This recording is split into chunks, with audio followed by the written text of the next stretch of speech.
साथियों नमस्कार। दिल्ली और अजमेर का चौहान वंश बहुत प्रसिद्ध वंश रहा है राजपूतों का। मुस्लिम आक्रमणकारियों के विरुद्ध इन्होंने लंबे समय तक संघर्ष किया। चौहानों की कई शाखाएं थीं।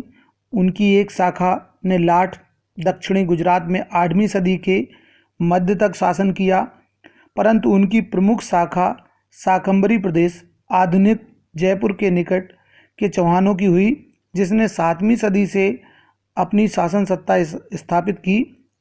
इस वंश का संस्थापक वासुदेव चौहान था।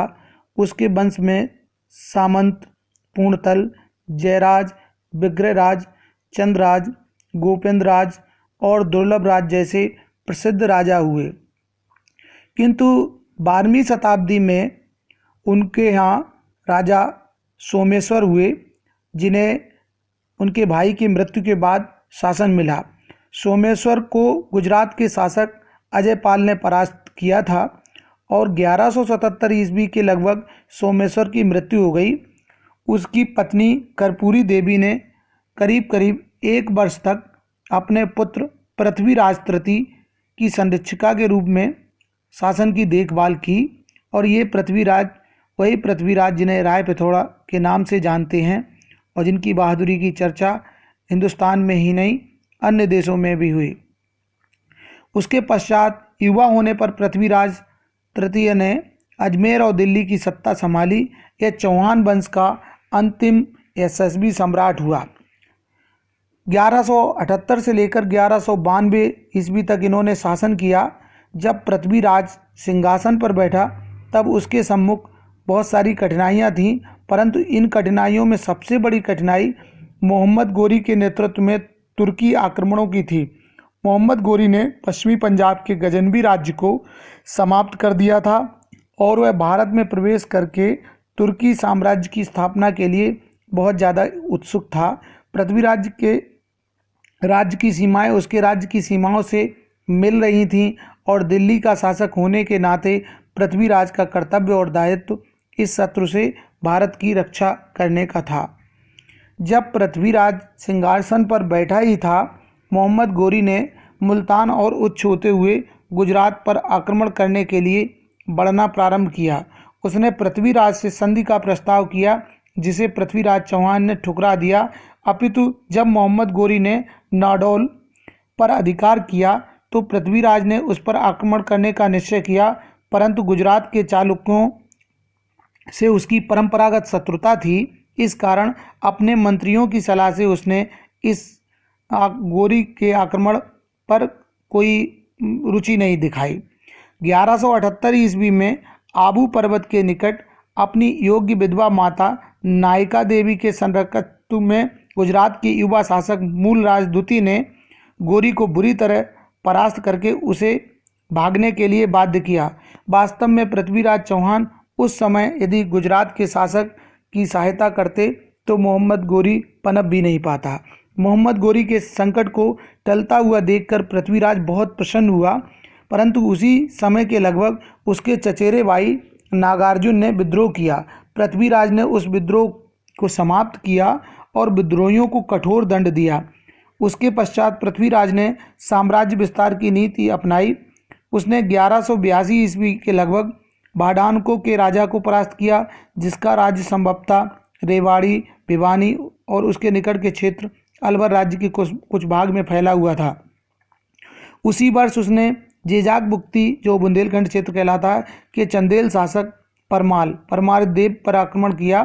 परमार के सेनापति भाइयों आला और उदल ने इस युद्ध में बहुत अधिक शौर्य का प्रदर्शन किया था, परंतु उदल इस युद्ध में मारे गए और पृथ्वीराज की विजय हुई। परंतु चौहान बुंदेलखंड पर अधिक समय अधिकार न कर सके। 1183 ईस्वी में पुनः चंदेलों का शासन स्थापित हो गया। 1186 ईस्वी के अंतिम समय में पृथ्वीराज ने गुजरात पर आक्रमण किया। गुजरात के तत्कालीन शासक भीमदेव द्वितीय के मंत्री धारावर्ष परमार और जगदेव प्रतिहार ने उसका मुकाबला किया। युद्ध का कोई निर्णयात्मक परिणाम नहीं निकला, परंतु अंत में भीमसेन द्वितीय ने पृथ्वीराज से संधि कर ली। इस प्रकार पृथ्वीराज ने साम्राज्य विस्तार की नीति को अपनाया, परंतु ऐसा प्रतीत होता है कि इस कार्य में उसे विशेष सफलता प्राप्त नहीं हुई। इन विभिन्न युद्धों में भाग लेकर पृथ्वीराज ने यश तो अर्जित किया, किंतु वह स्थायी रूप से अपने राज्य का विस्तार नहीं कर सका। 1190 ईस्वी में मोहम्मद गोरी ने पंजाब के मार्ग से दिल्ली की ओर बढ़ना शुरू किया और उसने पृथ्वीराज की सीमा के किले तवर हिंद को विजय कर लिया। उसके पश्चात वह युद्ध की तैयारी करने के लिए गजनी वापस चला गया। पृथ्वीराज ने अपनी सेना लेकर तवर हिंद के किले की ओर बढ़ना आरंभ किया। तब तक मोहम्मद गोरी भी अपनी तैयारी करके वापस आ चुका था। 1191 ईस्वी में दिल्ली से करीब 80 मील दूर तराइन के मैदान में दोनों का पहला युद्ध हुआ। इस युद्ध में मोहम्मद गोरी की पराजय हुई, वह घायल हो गया और उसका एक विश्वस्त खिलजी सरदार उसे युद्ध मैदान से लेकर भाग गया। इसके पश्चात पृथ्वीराज ने तवर हिंद के किले को जीतकर पूर्वी पंजाब पर चौहान सत्ता को स्थापित कर लिया। साथियों, महत्वपूर्ण ये है कि विजय के बाद पृथ्वीराज को क्या करना चाहिए था और क्या नहीं किया और क्या किया, ये महत्वपूर्ण है, जो भारतीय इतिहास में एक परिवर्तन की दिशा देता है। गोरी के आक्रमण के पश्चात पृथ्वीराज की शत्रुता कन्नौज के शासक जयचंद से बढ़ गई। पृथ्वीराज और जयचंद दोनों ही उत्तर भारत में सत्ता स्थापित करने के लिए एक दूसरे के प्रतिद्वंदी बने हुए थे। इस कारण उनमें शत्रुता तो पहले से भी थी, परंतु इस अवसर पर संभवतः जयचंद की पुत्री संयोगिता के विवाह के प्रश्न पर दोनों की शत्रुता खुलकर सामने आ गई और संभवतः दोनों में युद्ध भी हुआ था। पृथ्वीराज संयोगिता के विवाह पर इतिहासकार अलग अलग बात कहते हैं, लेकिन एक कथा प्रचलित है कि ये कहा जाता है कि जिस रूप में कहानी बताई जाती है कि जयचंद ने अपनी पुत्री संयोगिता का स्वयंवर किया और पृथ्वीराज का अपमान करने के लिए मूर्ति द्वारपाल के स्थान पर खड़ी कर दी। संयोगिता ने स्वेच्छा से वरमाला उसी मूर्ति को पहना दी। पृथ्वीराज, जो भेष बदलकर वहाँ उपस्थित था, संयोगिता को लेकर भाग निकला। मार्ग में उसके सरदारों ने कन्नौज की सेना का मुकाबला किया और पृथ्वीराज सुरक्षित अजमेर पहुंच गया। वहां उसने संयोगिता से विवाह किया और अपनी नव यौवना सुंदर रानी के साथ भोग विलास में लिप्त हो गया। पृथ्वीराज और जयचंद की शत्रुता का कारण एक घटना रही हो अथवा नहीं, परंतु यह स्पष्ट है कि वे दोनों एक दूसरे के कट्टर शत्रु थे और उत्तर भारत के इन दो शक्तिशाली राज्यों की शत्रुता भारत के लिए बहुत महंगी पड़ी। मोहम्मद गोरी ने दूसरा आक्रमण 1192 ईस्वी में फिर किया। अपनी पिछली पराजय का बदला लेना और भारत में अपना साम्राज्य स्थापित करने का दृढ़ निश्चय इसके कारण थे। पृथ्वीराज ने इस बार तैयारी अच्छी की थी और 150 अधीनस्थ सामंतों की सहायता लेकर तराइन के मैदान में आ धमका। गोरी ने राजपूतों को संधि की बातचीत में फंसाकर असावधान कर दिया और एक दिन सुबह अचानक उन पर आक्रमण कर दिया। इस युद्ध में राजपूत चौहान की पराजय हुई और पृथ्वीराज को मैदान छोड़ना पड़ा, परंतु उसे सरस्वती के निकट पकड़ लिया गया। बाद में एक षड्यंत्र करने पर कहा जाता है कि उसका वध कर दिया गया, लेकिन इसमें भी मतभेद हैं। चौहान साम्राज्य तराइन के द्वितीय युद्ध के पश्चात ही करीब करीब नष्ट हो गया। यद्यपि गोरी ने उसके अल्पवयस्क पुत्र को दिल्ली का शासन तो नहीं दिया, लेकिन अजमेर का शासन सौंप दिया। पृथ्वीराज के भाई हरिराज ने उस बच्चे को हटाकर संभवतः 1194 ईस्वी तक अजमेर पर शासन किया, परंतु उसके पश्चात कुतुबुद्दीन ऐबक ने हरिराज को परास्त किया।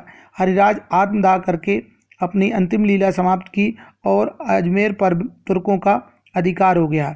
दिल्ली पर तुर्कों का अधिकार इससे पहले ही हो चुका था। इस प्रकार चौहान वंश का एक तरह से ये कह सकते हैं कि पतन हो गया।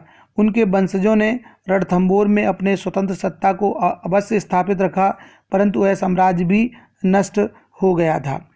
पृथ्वीराज तृतीय, जिसे राय पिथौरा कहा जाता है, वह चौहान वंश का ही नहीं बल्कि उस समय के राजपूत वंश का सबसे प्रतापी और दिल्ली का अंतिम सम्राट था।